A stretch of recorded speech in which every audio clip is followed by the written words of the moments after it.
Hoje em dia, a aplicação da biotecnologia, a gente pode definir algumas, óbvio que é um leque que a gente não sabe onde isso pode parar, porque cada vez a gente descobre mais âmbitos, mais lugares onde isso pode ser aplicado ou não. Mas principalmente hoje em dia, que está muito em voga, a gente pode observar a biotecnologia para a produção de novos medicamentos, a gente pode observar no melhoramento genético, na produção de organismos transgênicos, e essa produção de organismos transgênicos tem várias coisas. Também a gente pode ver em testes diagnósticos para diagnosticar novas doenças, para a gente ver a possibilidade de desenvolvimento ou não, se tem, essa pessoa tem essas características, essa predisposição genética. Isso também é um campo que a biotecnologia vem avançando muito. Além disso, como eu disse, tem coisas que a gente nem sabia que se chamava biotecnologia, mas até os testes de DNA, que ficaram muito famosos por conta de teste de paternidade e tudo isso, mas não é só isso. Hoje em dia se pode conseguir testes de DNA a partir de impressão digital, porque com uma porção muito pequena de DNA já é possível você quantificar e verificar se alguma pessoa estava em alguma cena de crime, por exemplo, para identificação de corpos em desastres. Então, são coisas que realmente, praticamente o céu é o limite quando a gente está falando de biotecnologia. Se vê como um caminho sem volta, porque as aplicações e os resultados disso é muito palpável. A gente vê em pouco tempo, você já nota os avanços tecnológicos com isso. Mas ao mesmo tempo, o meio científico, a gente descobre como as coisas são feitas, o que dá para fazer. Agora, até onde isso dá para avançar ou se é melhor parar, isso tem que ser discutido na sociedade, até onde a gente deve ou não brincar de Deus, digamos assim, mexendo, porque quando a gente mexe no DNA de alguns indivíduos, a gente pode ter um melhoramento, uma coisa boa a princípio, mas o que isso vai representar ao longo dos anos é muito complicado. Então, a ética dentro da biotecnologia é uma das coisas mais importantes, talvez até mais importante do que o próprio avanço científico. A biotecnologia, ela não comporta só a biologia. Esse é um termo muito interdisciplinar, porque tem várias, além da ética, né? Então tem várias vertentes. A gente pode trabalhar com várias coisas quando falamos em biotecnologia, porque tem muito a ver também com o desenvolvimento de programas, por exemplo, programas de computador. Tem muito a ver com o avanço da tecnologia em si, dos métodos de análise de dados. Tem muito a ver com os avanços estatísticos, de como manipular os dados que a gente tem disponíveis hoje em dia. Então, tem muita gente que não só biólogo que está envolvido na biotecnologia em si. A biotecnologia, uma aplicação dela muito importante são nesses testes diagnósticos. Só que aí a gente volta no tema da ética, porque, por exemplo, o caso da Angelina Jolie, que ficou muito famoso, que ela realmente fez um teste genético para marcadores genéticos para câncer de mama, para saber se ela tinha predisposição. E o teste deu positivo, ela tinha predisposição, então ela resolveu retirar as mamas para diminuir muito essa possibilidade de desenvolver o câncer de mama. Mas aí a gente volta então, como eu disse, naquele tema. A que ponto é bom a gente deixar as pessoas fazerem esses testes e as pessoas começam a se mutilar? Então não é mais fácil melhorar a qualidade de vida, ver outras coisas que não só a predisposição genética, porque as pessoas podem ter predisposição para uma infinidade de coisas. Agora, se essas coisas vão resultar ou não, já é um outro assunto.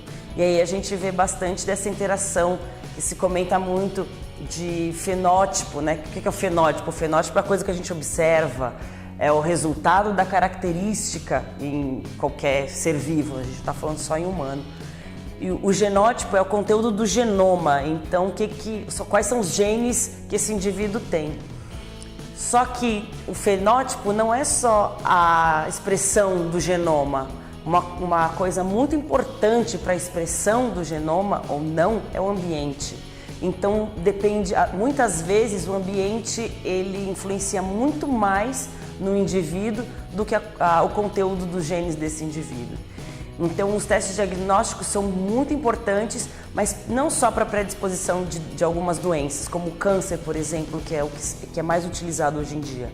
Ele é muito importante principalmente para diagnosticar a presença de doenças raras, porque muitas vezes esse diagnóstico é muito subjetivo, você faz um monte de exame e não tem certeza se é isso, se é aquilo, e como são doenças raras, é difícil você dar um veredito se a pessoa tem essa doença ou não. Com uma análise genética, você pode saber, essa pessoa tem essa alteração, então todas essa síndrome que ela desenvolve é de determinada doença genética. Isso sim, eu acho que é muito mais importante nesses testes diagnósticos do que saber se a pessoa tem predisposição ou não para alguma doença genética.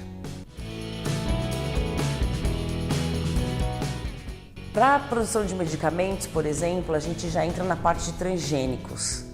Os transgênicos, muito se fala sobre se sim, se não, mas as pessoas não pensam bem o que são os transgênicos.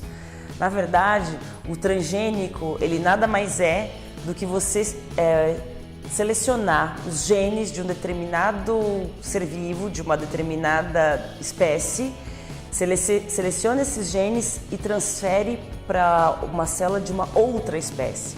Então essa segunda espécie vai começar a produzir coisas que não é natural dela. Isso pode ter inúmeras aplicações. Por exemplo, para a produção de medicamentos.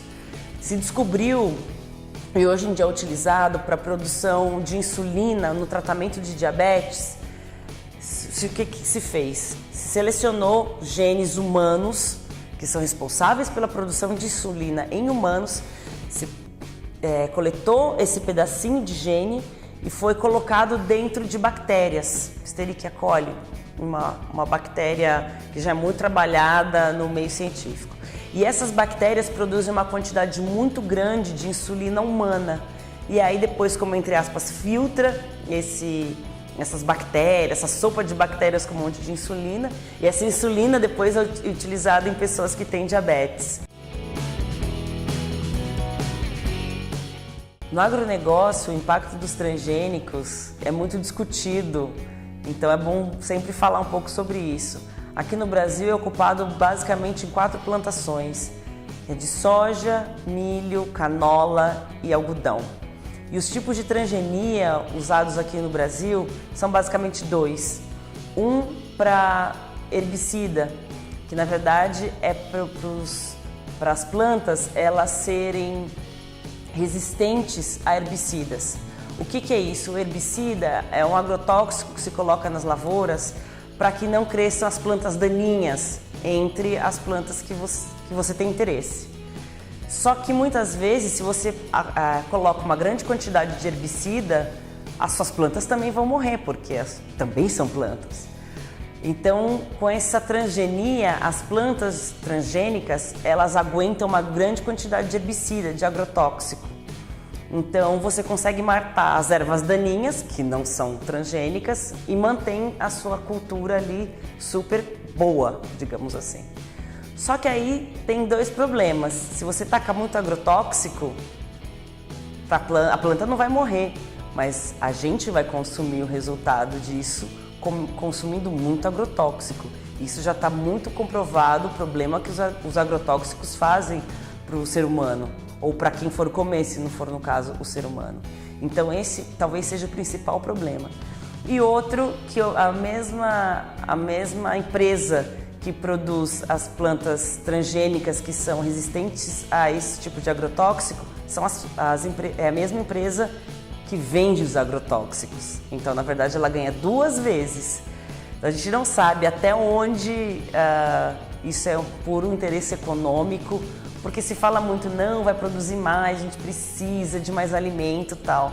Mas aí já entra um outro viés econômico que é bem problemático. E o outro tipo de transgenia, também ocupado no agronegócio, é uma transgenia contra inseticida. Então as plantas, porque você não gasta mais inseticida para essas culturas de plantas que são geneticamente modificadas, elas produzem uma substância tóxica para os insetos. Então você não precisa mais colocar agrotóxico para matar os insetos. Também hoje em dia já existe a produção de plantas estéreis, quer dizer que isso não vai dar semente, não vai originar semente essas plantas estéreis. E se a gente for pensar em transgênico, isso seria até bom, porque se as plantas não forem estéreis, essas plantas elas podem se proliferar de uma maneira, porque se elas são modificadas, elas vão perder competição, né, dentro do planeta. Então, os bichinhos que iam comer não vai mais comer. As coisas que iriam matá-las não vão mais matá-las. Então, se elas se reproduzem muito, de repente as plantas originais, ou seja, as que não são geneticamente modificadas, podem sumir. E se elas somem, a gente não pode fazer ideia do impacto ambiental que isso pode ter mais para frente. E eu não estou falando mais para frente daqui milhões de anos, estou falando mais para frente de aqui dos nossos filhos não conhecerem alguns tipos de plantas, por exemplo. O problema de você alterar geneticamente os alimentos é porque realmente a gente não sabe o quanto isso pode ser maléfico mais para frente. Então, não, faz mal para todo mundo, não sei, pode ser que só seja para coisa boa. Como, por exemplo, em alguns lugares, não aqui no Brasil, mas agora falando um pouco de mundo, são produzidos alguns alimentos transgênicos, mas pensando no bem da população, não só no bem econômico de quem os produz. Como, por exemplo, ficou muito famoso, até ganhou prêmios, a produção a gente chama de Golden Rice, que é o arroz de ouro, que são uma cepa de arroz que foi geneticamente modificada para produzir beta-caroteno, que é uma coisa que o arroz, nenhuma espécie de arroz produz naturalmente. Isso para impactar populações que têm deficiência de vitamina A. Então o beta-caroteno é um precursor dessa vitamina. Então a população que não tem acesso a outro tipo de alimento, que come basicamente arroz na sua dieta, e então isso seria uma coisa muito benéfica. Então essa coisa de transgênico na alimentação também a gente tem que tomar um pouco de cuidado, se é tudo ruim ou se é tudo bom, isso sempre envolve ética. Então voltamos mais uma vez no discurso de ética, até onde a gente vai, vale a pena fazer algumas coisas ou não? Porque também existe, por exemplo, transgênicos nos peixes, o zebrafish, que aqui é conhecido como paulistinha, aquele que tem as risquinhas assim, né, aqui no Brasil, se desenvolveu um peixe desse transgênico que ele se ilumina de várias cores. E é uma gracinha, mas para quê? A pergunta é, para que fazer isso? Então também a gente tem que ter um pouco de noção de até onde chegar quando se trata de transgênicos em geral. A gente está mexendo com organismos vivos. Não é só porque não é humano que pode fazer a torta e a direita, não é bem por aí. Pelo menos é isso que se discute muito. Dinheiro de pesquisa vem de 2 frentes, do governo e de empresas. Por razões óbvias, as empresas têm muito mais dinheiro e bancam muito mais esse tipo de pesquisa. Só que é sempre para o viés econômico, então como produz mais em menos tempo para conseguir mais dinheiro, tem que usar menos agrotóxico, por exemplo, sem pensar muito na população, digamos assim. E falta a parte reguladora, então o governo ele entraria mais para regulamentar até onde pode chegar ou não e fazer algumas pesquisas para ver o impacto disso na população ao longo do tempo. Só que o avanço pelo meio privado ele é muito maior do que o avanço pelo lado do governo. Então a gente sabe que tem alguns órgãos do governo que trabalham muito bem para ver e para levar isso ao pequeno produtor. Porque quem tem muito dinheiro, os grandes produtores, eles conseguem um acesso melhor. Então, por exemplo, a Embrapa tem alguns trabalhos muito bons nisso, isso visando também o produtor pequeno, como ele pode utilizar melhor a área pequena que ele tem, e isso eu acho coisas muito válidas. Mas a Organização Mundial de Saúde, o mundo inteiro está com o olho com muita atenção para o alimento transgênico, para o impacto dele e fazendo essa análise ao longo das gerações e são estudos para uma vida praticamente, de ver como isso vai resultar na população mais para frente mundial. Tanto que em muitos países não são aceitos plantas transgênicas. Então, sementes transgênicas não podem entrar em muitos países porque eles querem que primeiro se estude os impactos disso para depois liberar o consumo ou não. Aqui no Brasil isso não acontece, já está tudo que meio liberado, mas tem que tomar muito cuidado com essas coisas. Os transgênicos sendo usados na indústria cosmética, que foram conseguidas algumas leveduras transgênicas, levedura normal, essa que é usada na indústria alimentícia para fabricação de pão, essas são as leveduras normais. Mas se conseguiu uma levedura transgênica, onde se inseriu nela os genes para a produção de aromas usados na indústria cosmética. Na verdade, esses genes que foram inseridos, genes de orquídeas e de algumas outras plantas aromáticas, principalmente da flora da Mata Atlântica. E isso é bom porque você não precisa mais, teoricamente, desmatar, né? Isso a gente pode conseguir em laboratório. Então, além da indústria cosmética ganhar com isso, a flora e fauna, né? Quando a gente fala de plantas, a gente não está falando só das plantas, mas de todo o ecossistema que elas fazem parte. Então a gente já nota aí também uma outra aplicabilidade dos transgênicos que a gente não tinha pensado até então. Na área de sustentabilidade, os transgênicos também já estão inseridos. E isso é uma coisa boa. Por exemplo, tem a produção de algumas plantas, então é feito transgenia, ou seja, esses organismos geneticamente modificados para algumas plantas que precisam do consumo de muita água. Então, por meio de transgenia, a gente desenvolve plantas que elas conseguem viver bem em solos, em ambientes com pouca água. Isso para a sustentabilidade é muito boa, porque usando menos a água, isso é um dos maiores problemas no mundo hoje, é a água. A disponibilidade de água de qualidade, né? Porque água tem bastante, água de qualidade nem tanto. E também a possibilidade de se desenvolver algumas áreas secas, então que não poderia não dar nada quase, produzir nada ao solo, então com essas plantas que precisam de menos água, levar a produção de alguns alimentos importantes para regiões onde originalmente não teria produção de nada pela falta de água. Então isso é uma coisa muito boa visando a sustentabilidade, mas novamente a gente não sabe até onde isso pode chegar. Eu acho que no momento que a gente usar mais a biotecnologia para o bem das pessoas, não só para o lance comercial, aí a coisa pode começar a ficar mais bonita ainda do que já é.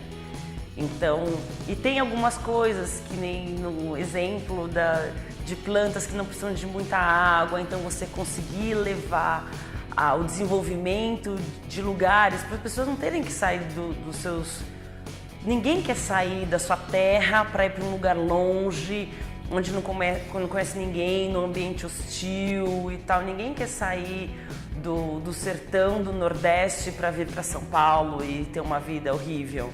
As pessoas querem continuar lá, saem porque não tem condição de vida. Então eu acho que você oferecer essa condição para as pessoas por meio da biotecnologia, isso eu acho maravilhoso. E igual algumas culturas que não comem carne, por um monte de coisas, você poder oferecer algumas plantas que podem ter mais ferro, por exemplo, para as pessoas não terem que ficar tão preocupadas com anemia, com essas coisas que a gente sabe que a quantidade, o tipo de ferro que tem na carne vermelha é muito difícil você conseguir comendo, teria que comer toneladas de outras comidas que não tenham origem animal. Falar agora de melhoramento genético, a gente tem que voltar um pouco no conceito do que é seleção natural, que é aquilo que a gente viu sobre o darwinismo e a teoria da origem das espécies, da evolução das espécies, na verdade. Porque na seleção natural, o que o Darwin observou? Que a pressão do ambiente é que faz com que os indivíduos se tornem cada vez mais especializados. Então, o que acontece? Por exemplo, isso a gente está falando de milhões de anos atrás, teriam indivíduos de várias espécies no ambiente. E dependendo da pressão ambiental, esses indivíduos foram selecionados. Então, por exemplo, se a gente estivesse falando de um animal, um exemplo do husky siberiano, que é um cachorro que vem da Sibéria, uma das regiões mais frias do mundo. Então, não é que ele mora lá porque ele tem essa facilidade do ambiente. Se a gente for pensar, então, há milhões de anos atrás, deveriam existir várias espécies de cachorro lá, e os que viviam melhor, os que eram mais adaptados ao frio, conseguiam caçar mais, tinham um melhor aproveitamento da energia para manter a temperatura dos corpos, e com isso eles poderiam se reproduzir mais. Eles se reproduzindo mais, eles passavam esses genes para os filhos, que passavam para os netos, e eles foram se perpetuando no ambiente e passando esses genes para os descendentes. Os outros animais que não tinham esses genes, que garantiam essa boa sobrevivência no ambiente tão hostil, eles viviam menos, não tinham essa capacidade, então a reprodução deles era mais complicada, deixavam menos descendentes, até que foram desaparecendo. Isso é a seleção natural. No caso desse exemplo, o que selecionou a sobrevivência desses animais ali foi o frio, basicamente. Então isso é a seleção natural que foi estudada pelo Darwin. Agora, quando a gente fala de melhoramento genético, a ideia é mais ou menos a mesma, mas aí não é o ambiente. Não é uma seleção natural, é uma seleção artificial. Tem um grande problema de conceito, as pessoas geralmente misturam, se confundem o conceito de transgênico com um produto melhorado geneticamente. No transgênico, como a gente viu anteriormente, tem alteração dos genes, a gente mexe na genética do indivíduo. O melhoramento genético não, a gente seleciona. Como assim? Em vez do ambiente selecionar, o geneticista seleciona primeiro, qual é o gene de interesse. Se for um animal, por exemplo, a gente pode selecionar os animais que têm uma conversão melhor do alimento. Então, o animal que eu posso dar menos comida e ele tem uma capacidade de transformar o alimento em carne, por exemplo. Porque eu estou dando esse exemplo porque eu trabalho com melhoramento genético de salmão. Então, o que é mais caro durante a produção salmoneira é o alimento. Então, se você consegue dar menos alimento e fazer com que isso vire mais carne, uma carne de boa qualidade, em menor tempo, isso é um avanço muito grande para salmoneiras. Então, eu seleciono os animais que têm esses marcadores genéticos, então eu consigo saber qual é o gene, e eu seleciono os que têm esse marcador para serem pais da próxima geração, porque eu sei que se eles têm, eles vão passar isso para os filhos. Então a gente seleciona os reprodutores, eu sei que os filhos vão ter isso, então o que aconteceria na natureza, eu forço isso em laboratório. Forço assim, escolhendo quem são os pais. Eu não mexo dentro da célula, da genética dos bichos. E isso foi só um exemplo, isso acontece também em plantas, em leveduras. E isso é ocupado de diversas maneiras. Tem de levedura para vinho, a gente tem planta de crescimento, isso uma infinidade de coisas, depende do objetivo que a gente procura para o melhoramento genético. Então são conceitos bem diferentes. E outra que o que a natureza seleciona numa seleção ambiental que o Darwin observou, que leva milhões de anos para acontecer, em laboratório com esse selecionamento genético a gente consegue em algumas poucas gerações. Isso, com base 10 gerações mais ou menos, a gente já consegue. Então, um intervalo infinitamente menor para se conseguir o objetivo. Então, é um ramo bem promissor e bem bacana. Não posso falar, né? É o que eu trabalho, eu adoro. Eu falo, brinco com o Tony, que minha mãe não escute, mas uma das coisas que eu tenho mais saudades é de dar aula aqui, dar aula no cursinho.